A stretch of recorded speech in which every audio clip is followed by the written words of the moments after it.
Morning 11 class. तो कहानी अब आगे बढ़ेगी।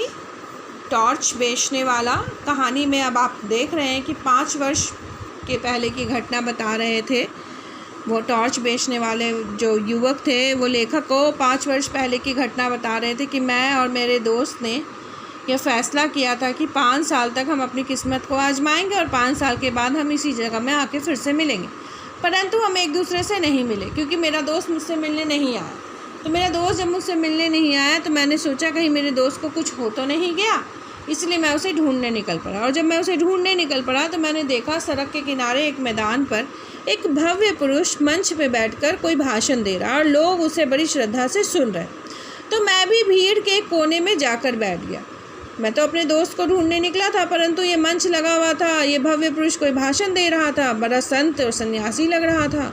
मैं ये सोच करके भीड़ में एक कोने में जाकर बैठ गया। ये कहानी लेखक को वो बता रहे। कौन? टॉर्च बेचने वाला। भव्य पुरुष फिल्मों के संत लग रहे थे। ऐसा लग रहा था जैसे किसी फिल्म के संत हैं, सन्यासी हैं।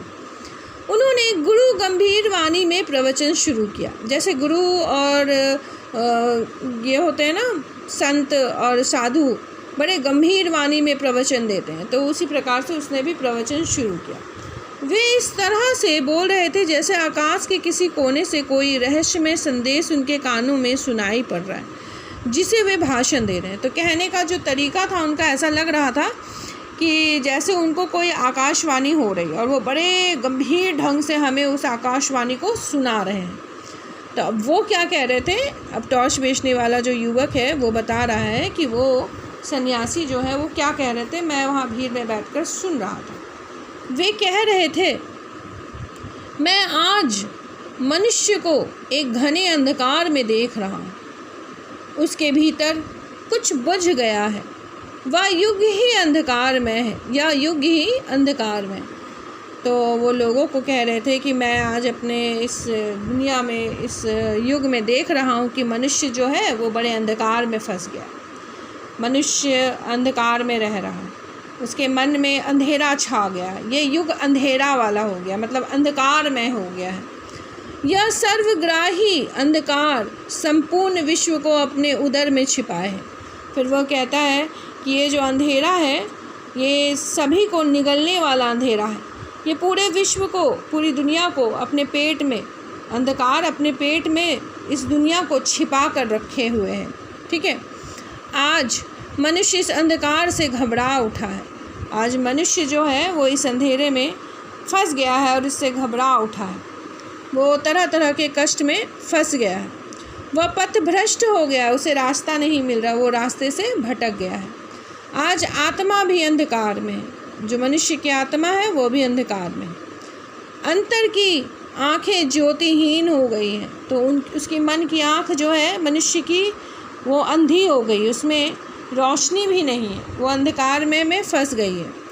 वे उसे भेद नहीं पाती और उस अंधेरे के पार मनुष्य की आंखें देख नहीं सकती।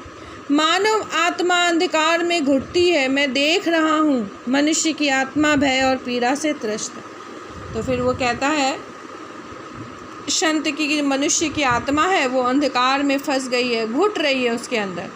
मैं देख सकता हूँ कि मनुष्य की जो आत्मा है वो डर से और दुख से त्रस्त है, मतलब उसमें फंसी हुई है, दुख से और दर्द से और तकलीफ़ से और अंधेरे से वो फंसी हुई है।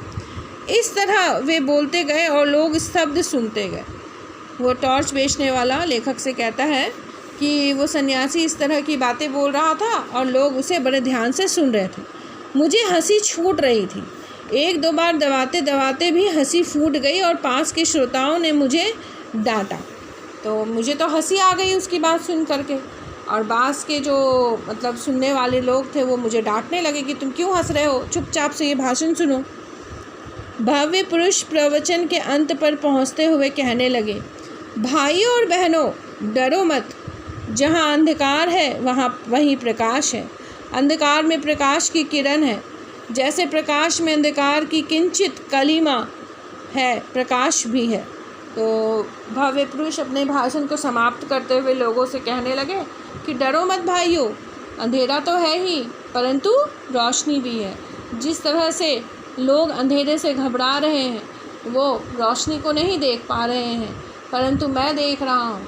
उस तरह से लोगों को रोशनी दिखाने के लिए मैं हूँ यहाँ पे। इसीलिए लोगों को नहीं डरना है। जिस प्रकार अंधेरे में प्रकाश की किरण है, लोग उसी प्रकार उस अंधेरे के प्रकाश की किरण को देख नहीं पा रहे, मैं उन्हें दिखाऊंगा। ठीक है, जैसे प्रकाश में अंधकार किंचित कालिमा है, प्रकाश भी है। तो जिस तरह से अंधेरे में मतलब कालापन छाया रहता है, उसी तरह से उसमें थोड़ा प्रकाश भी होता है। प्रकाश बाहर नहीं है, उसे अंतर में खोजो। मतलब प्रकाश तुम्हें बाहर नहीं मिलेगा, अपने मन में खोजो। अंतर में बुझी उस ज्योति को जगाओ। अपने मन के अंदर में उस ज्योत को तुम्हें जगाना होगा। तुम सबका उस ज्योति को जगाने के लिए आह्वान करता हूँ। तो मैं तुम सबसे प्रार्थना करता हूँ, सन्यासी कहता है कि मैं तुम सबसे प्रार्थना करता हूँ कि तुम अपने अंदर की उस ज्योति को जलाओ। मैं तुमसे रिक्वेस्ट कर रहा हूँ, प्रार्थना करता हूँ। मैं तुम्हारे भीतर वही शाश्वत ज्योति को जगाना चाहता हूँ। हमारे साधना मंदिर में आकर उस ज्योति को अपने भीतर जगाओ। तो हमारा जो मंदिर है, वो सन्यासी का कोई मंदिर है, साधना मंदिर। तो वो कहता है कि उस साधना मंदिर में तुम सभी आओ और साधना करो, और अपने अंदर के प्रकाश को जो बुझ गई है उसे जलाओ। तुम्हारे मन के अंदर का वो प्रकाश जल उठेगा, तुम्हारे मन के अंदर में वो ज्योति जो है वो जल उठेगी। साहब, अब तो मैं खिलखिलाकर हंस पड़ा। पास के लोगों ने मुझे धक्का देकर भगा दिया और मैं मंच के पास जाकर खड़ा हो गया। तो मेरी तो इतनी ज़ोर की हंसी आई। टॉर्च बेचने वाला कहता है कि मैं उस संत की बातों को सुन कर के बहुत ज़ोर से हंस पड़ा। मुझे बहुत तेज़ हंसी आ गई। तो लोगों ने मुझे हंसते हुए देखा तो मुझे ज़ोर से धक्का दे दिया, और धक्का दिया तो मैं सीधे मंच के पास जाकर पहुंच गया। भव्य पुरुष मंच से उतरकर कार पर चढ़ रहे थे, और वो भव्य पुरुष जो था संत, वो बस मंच से उतरकर, स्टेज से उतरकर अपनी कार पर बैठने जा रहे थे। मैंने उसे ध्यान से पास से देखा। उनकी दाढ़ी बढ़ी हुई थी, इसलिए मैं थोड़ा झिझका। तो मैं उसे बहुत पास से देखने लगा। देखा उसकी दाढ़ी काफ़ी बढ़ी हुई है, तो मुझे थोड़ा सा मतलब संदेह हुआ, पर फिर भी मेरी दाढ़ी तो नहीं थी, लेकिन मैं उसकी दाढ़ी को देख रहा था बड़े ध्यान से। मैं तो उसी मौलिक रूप में था। उन्होंने मुझे पहचान लिया। बोले, अरे तुम। मैं पहचान कर बोलने ही वाला था कि उन्होंने मुझे हाथ पकड़ कर अपनी कार में बिठा लिया। मैं फिर कुछ बोलने लगा तो उन्होंने कहा, बंगले तक कोई बातचीत नहीं होगी, वहीं ज्ञान चर्चा होगी। तो आगे की कहानी आपको समझ में आ ही रही होगी कि उस भव्य पुरुष के सामने जब टॉर्च बेचने वाला जाके खड़ा हो गया तो उस भव्य पुरुष ने उसे पहचान लिया, परंतु टॉर्च बेचने वाला उसे पहचान नहीं पाया क्योंकि उसकी दाढ़ी बढ़ी हुई थी। लेकिन टॉर्च बेचने वाले की दाढ़ी तो बढ़ी हुई नहीं थी, इसलिए भव्य पुरुष अपने मित्र को पहचान गया। और जैसे ही उसका मित्र उसे कुछ कहने वाला था, यानी कि टॉर्च बेचने वाला उसे कुछ कहने वाला था, उस भव्य पुरुष ने क्या किया, उसका हाथ पकड़कर खींच लिया और उसे अपने कार में बिठा लिया और उसे कहा कि अभी हम लोग बंगले तक पहुंचेंगे नहीं, तब तक हम लोग कोई बातचीत नहीं करेंगे। तो हम लोग कब बातचीत करेंगे? जब हम लोग बंगले तक पहुंच जाएंगे, उसके बाद ही हम लोग कोई बातचीत करेंगे। इस बात को उसने कैसे कहा? उसने कहा कि ज्ञान की चर्चा वहीं पे होगी। कहाँ पे होगी? बंगले में आकर। फिर मुझे याद आया कि वहाँ ड्राइवर है, तो मैंने ध्यान किया, अच्छा गाड़ी में तो ड्राइवर है जो गाड़ी चला रहा है, उसके सामने मैं इनसे कुछ बात नहीं कर सकता। वो मुझे इशारा कर रहे हैं, मना कर रहे हैं कुछ भी बोलने से, तो मैं कुछ नहीं बोलूँगा। तो उसका मित्र जो है टॉर्च बेचने वाला, कुछ नहीं बोलता। बंगले पर पहुंचकर मैंने उसका ठाठ देखा। उस वैभव को देखकर मैं थोड़ा झिझका, पर तुरंत ही मैंने अपने उस दोस्त से खुलकर बातें शुरू कर दी। तो बंगला जैसे ही, अब टॉर्च बेचने वाला तो उसका मित्र था, तो जैसे ही वो पहुंचा बंगले में तो उसने उसकी ठाट बाट देखी, मतलब कितने आलीशान बंगले में रह रहा है, कितना रईस हो गया है। उसकी ठाट बाट देख करके तो टॉर्च बेचने वाला जो उसका मित्र था, उसे तो बड़ी खुशी होने लगी। उसके वैभव को, उसके आलीशानता को देख करके वो बड़ा खुश भी हुआ, लेकिन मन में थोड़ा सा झिझका, कितना अमीर आदमी, कैसे बात करूं। लेकिन फिर जैसे दोस्त एक दूसरे से बात करते हैं ना, बस उसी प्रकार वो दोस्त जो है टॉर्च बेचने वाला, खुल गया और खुलकर अपने दोस्त से बातें शुरू कर दिया। तो आज मैं यहीं तक कराती हूँ। तो आपने देखा कहानी कहाँ से शुरू हुई थी। एक सन्यासी, टॉर्च बेचने वाला सन्यास ले लेता है। वो लेखक को बताता है कि 5 साल पहले मैंने अपने दोस्त से वादा किया था हम लोगों ने कि हम लोग अपनी किस्मत को आजमाएंगे।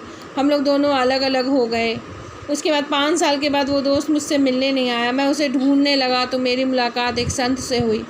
तो अब संत तक की मुलाकात तो मैंने आज आपको पढ़ा दिया। अब संत से मुलाकात के बाद क्या कहानी होती है, अब वो आप देखिएगा। वो कहानी की चरम सीमा है, आखिरी मोड़ जिसे कहेंगे। तब पता चलेगा कि एक टॉर्च बेचने वाला एक सन्यासी क्यों बन गया। ठीक है क्लास 11, धन्यवाद।